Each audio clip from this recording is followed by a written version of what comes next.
It is I, Rami.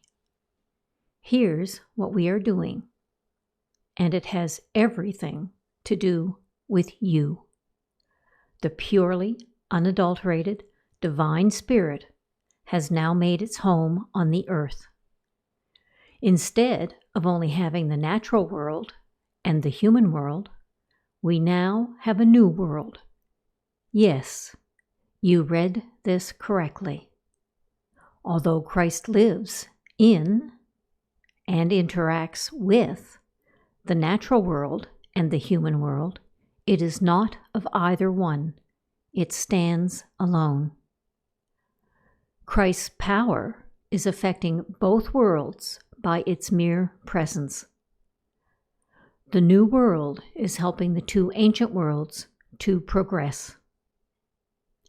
Think of a three-ringed Venn diagram, where each ring intersects with the other two.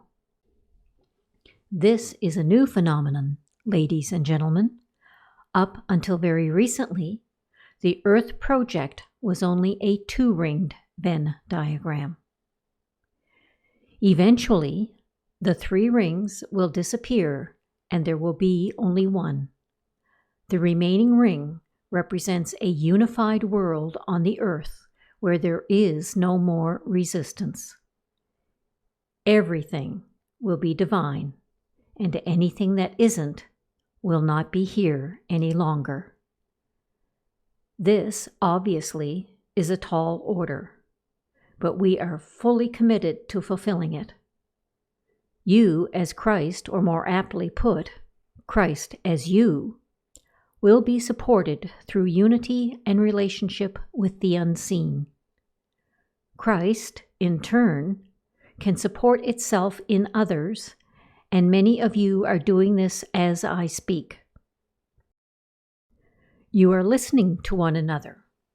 You are meeting virtually. You are sharing these messages with one another. All these things are helping Christ to be strengthened. Think of strength training or weight training. This is literally what you are doing. Christ is developing relationship and unity with different aspects of itself. With a magnificent love, Rami.